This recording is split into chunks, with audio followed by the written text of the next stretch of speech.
Hello, everybody. Thank you very much for being here today. We are the organizing committee for NCOTS 2022, and we are very pleased to have today Isabella Scurfield. Isabella has a Master of Education with a focus on educational psychology and inclusive education, and is currently working as a learner support specialist at McGill University. Welcome, Isabella. Thank you so much for having me. I'm super happy to be here. Today we have our first question about your career. We want to know more about what is inclusive education. We know that you get to support students. Can you tell us a little bit on how you do it? Yeah, so inclusive education is kind of a mindset that education should be made for everybody. And so rather than trying to make students fit the needs of school, we're trying to make school adapt to the strengths and weaknesses of students. And so part of that includes accommodating students where needed, or sometimes making modifications to classrooms. It means that we're providing multiple means of assessment. We're not only asking students to give us essays, but maybe also do an oral presentation or a visual representation of what they know. So there's more than one way of them showing what they've learned. This is applied differently at different levels of education. Right now I'm working in higher education at McGill University, like you mentioned. And so at university, one of the ways that we do this is by providing learner supports to students. So that's my job. What I get to do is I get to meet with students who are registered with the Office for Students with Disabilities one-on-one. So those are students who have diagnoses that they've shared with the universities that we can then provide them with supports and accommodations. And we teach all kinds of transferable academic skills and strategies, things about time management, note-taking, organization, all of that kinds of stuff.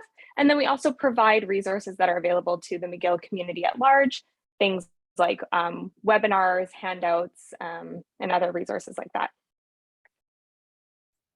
That is quite a lot. Thank you very much for sharing that. How is it that you ended up studying this career? What led you to this position? We would like to know more about that. Yeah, I definitely did not have a straight academic pathway, I would say. So originally I did my undergraduate degree in biology at Concordia University. But my whole life since I was in junior high, really, I've been working with children and working with students. I always tutored and really enjoyed that side of things. And during my undergraduate degree, I started working with students with disabilities through the YMCA here in Montreal, one of the YMCAs, and I really enjoyed that work. And so from there, I was able to take on more roles that involved working with students with disabilities, primarily in academic settings. And when I came to the end of my undergraduate degree, I thought that that's more where really my heart wanted to be and more where my strengths sat. I love biology. I think it's super interesting. I'm not good enough at labs. I'm not specific enough to be able to make that my full-time job. So we switched course and I did my master's in education. And then since then, I've stayed in the academic sphere and I've worked through different levels of education, from elementary school, high school, CEGEPs, and now universities. So we wanted to know, based on your experience in university and postgraduate student, what kind of tips do you give to students to be able to manage their time, organization, and well-being? Yeah, that's a great question. And it's something that I think comes up time and time again. Whether you have a diagnosis that's impacting your studies or not, time management is important, and balance and well-being is really crucial to being successful in higher education. Some of the best tips that I can offer are, take the time at the beginning of your semester to make a plan. So you want to make sure that you're taking the time to review all of your syllabi, that you're going over the assignments, that you're going over the readings. Make a calendar of these events that you know which weeks are going to be busy ahead of time and which ones are going to be easier. Having this kind of foresight into what your semester is going to look like can really help you balance out your work and know when things are going to be a little bit more heavy and when things are going to be more manageable. In line with that, when we're talking about time management, we kind of want to talk about it on different levels. So we have our overview level, that's the semester, looking at it all together. Then we have a medium level, which is like on a weekly basis, how am I spending my time? What things am I working on? And then a daily level, really micro zoomed in. What are my top goals and my priorities for today? And so if we can think of time management, not just as one huge thing where I have to manage everything all at once, but kind of splitting it up into these levels of organization, it makes it easier to tackle one level first, then the next one, then the next one, and it prevents it from being so overwhelming. Wow. Well, I haven't think about time organization like that, because it's usually like we have these weekly calendars available. So that's a great tip. Thank you for sharing that. I was wondering, since you have this specialty to help students with disabilities, but these tips that you mentioned before, I think that they apply like for everybody. Like how is it that you turned, like, maybe this is a very broad question, but how is it that it differs from somebody that has a disability to the rest of the students that are not going through something at the time? Yeah, I mean, I think like you said, it really is applicable to everyone. The difference that we do in one-on-one meetings versus the generalized resources that we share would be the same whether you have a diagnosis or not. That's just the office that I work in. But within our office, we always ask questions around the strengths that a student has, and then the barriers that they're facing or what they are finding particularly challenging. So for example, if you're working with a student and they're like, yeah, like the semester calendar really makes a lot of sense to me, but on a daily level, I have such a hard time picking what's most important. That's the really hard part for me here. Or maybe it's that I can't focus on just my top priority task for long enough to get it done. Or maybe I don't have a lot of energy. I'm really tired. I'm maybe feeling sad and depressed, and building up the energy to get one task done is really hard for me. And so by talking about these strengths and barriers, we can figure out strategies that fit that specific challenge for each student. And those same questions could be extended to other populations as well. Yeah, actually, you mentioned the thing about the daily time and the energy stuff. And yeah, I quite feel this a lot. Like it can be because our attendees are majority PhD students. So we should be able to have like a grand chart about the project and have a long view. However, in the daily work, sometimes we feel up, sometimes we feel down, sometimes we waste time there, for example, on social media and stuff like that. So yeah, it's kind of hard sometimes to be motivated when we're doing like studies, which yeah. And especially with thesis work, it becomes extremely challenging because you don't have a lot of deadlines that are given to you necessarily. You have a project, you have however much time to do it, and then that's just the end. There's no in-between steps. Something that can be really helpful is making those internal deadlines for yourself. And then on a day-to-day basis, if you're feeling like your energy levels are kind of fluctuating, it can be really helpful to reflect in the morning, what would make today successful? Like what at the end of the day can I check off and say today was a good day? And on some days, it's going to be maybe a big chunk or meeting a deadline. And on other days, it's going to be, I want to write 500 words. And if I can write 500 words today was good. And if you can pick one successful thing, it helps keep us motivated. It helps us figure out our priorities. And it prevents us from feeling like today wasn't as good as maybe another day, when really we're always moving forward. And it's okay to have some days that are more productive and some that are less. Yeah, that's a good idea, actually. I don't know, what do you think, Cindy? Well, sometimes I do like a small list, but I honestly haven't stopped to think like what of these tasks would be the most important, or what would make me feel better to like finish. So that's great. So we are organizing a conference for students or graduates, postdocs, and other researchers in neuroscience. So I think that one of the topics that is currently very important for our attendees is the fact that we went through this period of 2 years with the pandemic. Did you experience an increase of like people needing your help from these type of sciences, that they needed to go a lot to the lab, for example? Yeah, I mean, I don't know if I would say an increase necessarily, but maybe a change in the questions that were being asked. Lots of the graduate students that I work with whose research was impacted by the pandemic, they're coming to me now asking questions about how can we change timelines? How do I talk to my professor and let them know that like I need to change something in my thesis? So maybe the topics have changed.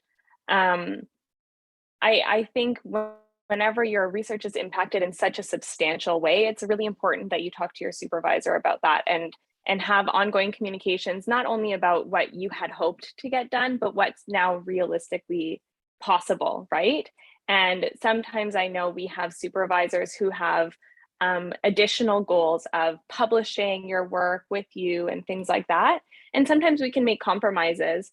For my thesis submission, I'm going to include all these things. And then for my publication, we can add on additional things, because thesis has a deadline and publication is a little bit more flexible. So you can speak to your supervisors about these kinds of things, talk to them about what has to be included, what can be adjusted. And then once you have your new set of requirements, then you can make a new deadline and timeline of what is expected of you. Yeah, and to continue about the pandemic and how that affects people. So when we do not go to the lab, we're working from home, right?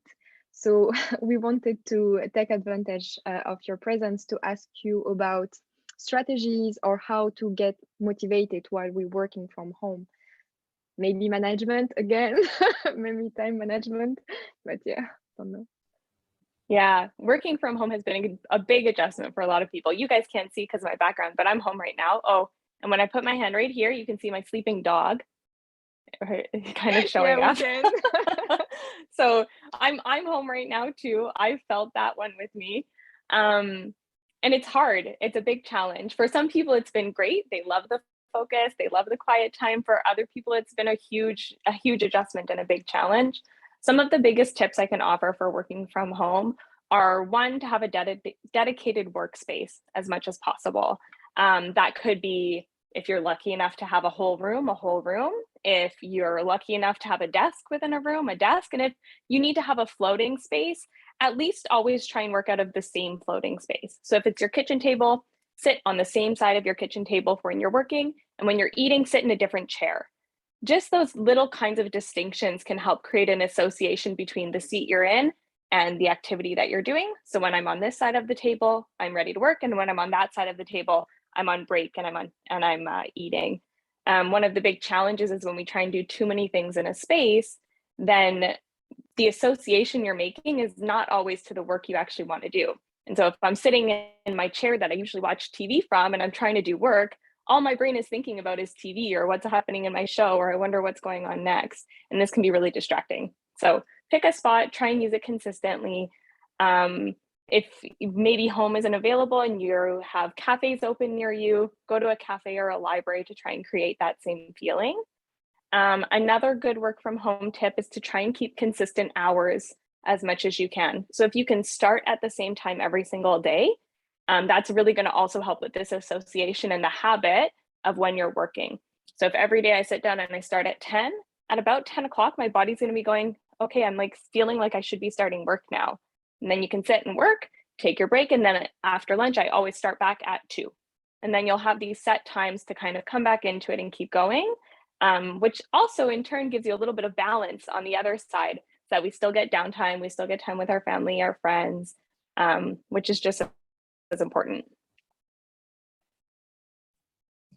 Yeah, that's true. I guess that creating our own routine is a big responsibility, and like it's a must in this time. we are like getting back to this hybrid format now. It feels like at the beginning of the pandemic, like people wasn't sure, should we organize events in person? Like, are we going full online? I think the transition is starting again to go back in person, but it's still a weird time. And now, while you were sharing with us that your recommendation about having one space where we do only one specific task, I feel that, for example, is a big challenge also to have your cell phone around sometimes. But this happens like no matter where you are. So with the increase of the social media use, do you have any tips to share on how to manage also that? Because you cannot like get rid of it completely. You have to stay for some things. Yeah, that's a good point. Yeah, I don't think cold turkey works for very many people. For some people, like just cutting off for however much time works really well. I think kind of setting expectations with yourself of what your goal is first is really helpful. Like, is your goal to put it away for an hour while you study? Is your goal to be on it only 30 minutes a day? Like, what is your own ideal world as far as your phone use or social media? Because once we know what our goal is, then we can set up strategies to support it. For a lot of people, just not having your phone visible really helps. Put it inside a drawer somewhere, plug it in a different room. Just not having it there to touch or see the notifications pop up, really helpful. If you have a MacBook and you're seeing those things pop up in your computer, turn off messages. Like, just make it so you don't see it. Something else that can be helpful is there's tons of apps you can use that make it so the first thing you see on your phone isn't your notifications. One of my favorite one is called Bear Focus Timer, just like Bear, BEAR, Focus Timer. It's great. Essentially, it's a Pomodoro timer. So 25 minutes of undistracted work, followed by a 5-minute break 4 times. And you can change the time limits on it. What I really like about it is the timer doesn't start until you flip your phone face down on a table. So if it's up, it's not on. If it's face down, it is. And then if you pick it up before your timer is up, there's like this cartoon bear and he gets these angry eyebrows and he's like, you should be working, put your phone down. And so then you're like, feel bad because you upset the bear. So you put it back down and then your timer keeps going. So I really like that. It's a great reminder when I don't know if you guys are like me, but I constantly pick up my phone just to check what time it is, or I don't know, because I feel a need to. And this is really helpful with that. Something else that can be really helpful is working on our impulse control. Usually phone is an impulse, not a need or even a want sometimes, just something I feel like I should do. And so when you feel those kinds of needs, and this works for other impulses too, all of a sudden I feel like I need a snack, all of a sudden I feel like I need more water, all of a sudden I feel like I have to look up this thing on YouTube because it's super important. If we can create a rule for ourselves where we have to continue some academic task first before we do the impulse, that can be really helpful. These are called first then rules. So if I feel this urge to look up how to propagate, I don't know, avocado plants, then I can say, okay, before I'm going to look that up, first I'm going to write 2 more sentences, then I can look it up. And you're just slowly delaying from when you feel the need to do it to when you actually get it. And over time, you can create these delays to be longer and longer and longer. And it helps with our impulse control so that we stay focused on task longer.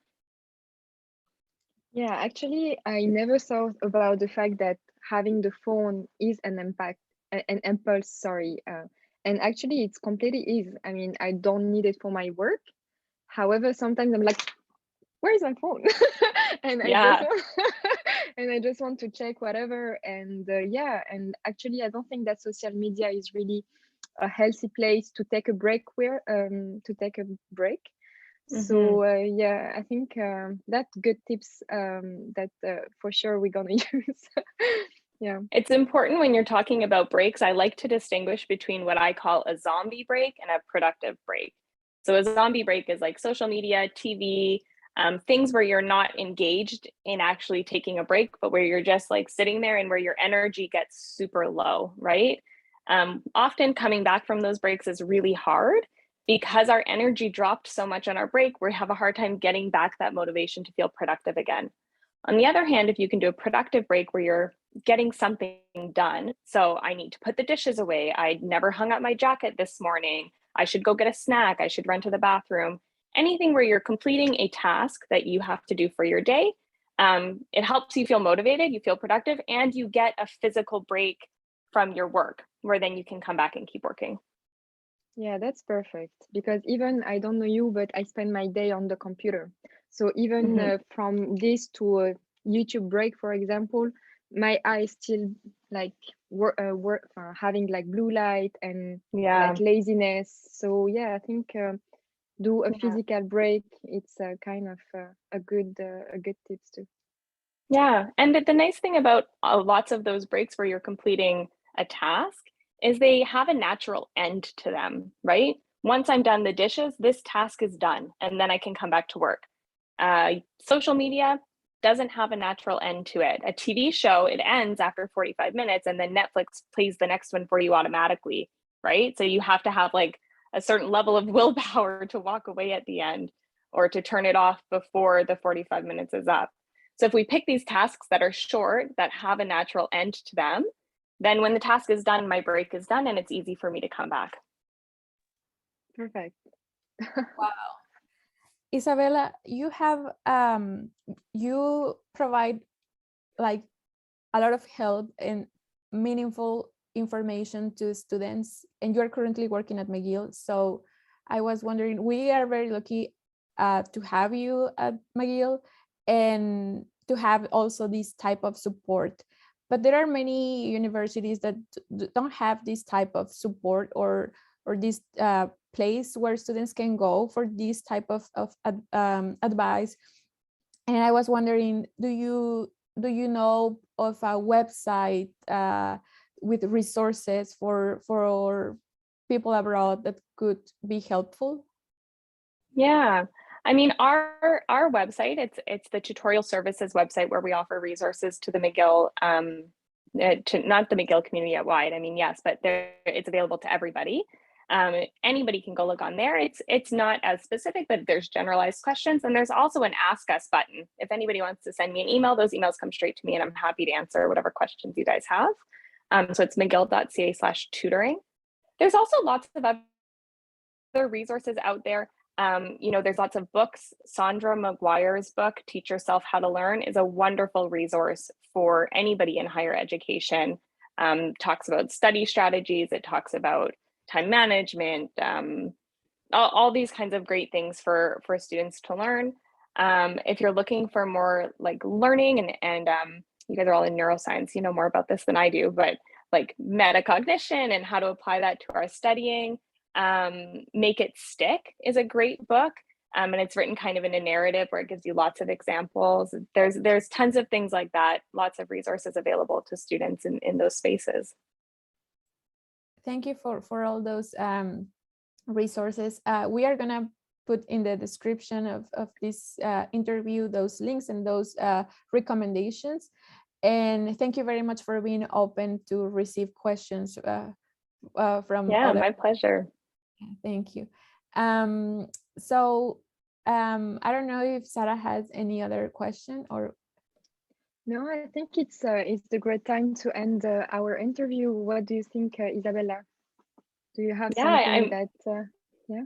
No, I think the only thing that I would say kind of to end it off is like, just remember that everybody learns super differently. We're all individuals. We all have strengths. We all have weaknesses. And so it's important to remember that what works for one of your friends or your parent or a teacher may or may not work as well for you.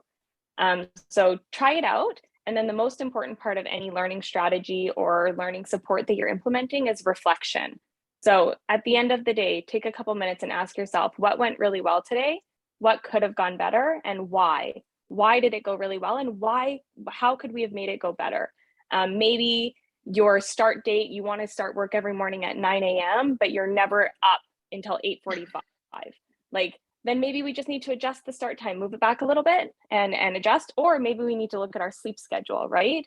On the other hand, if something's going really well, hey, I was really able to come back from my break today. I felt that was really easy. Why? Was it because your break had a time to finish? Was it because it was a physical movement break that really helped you?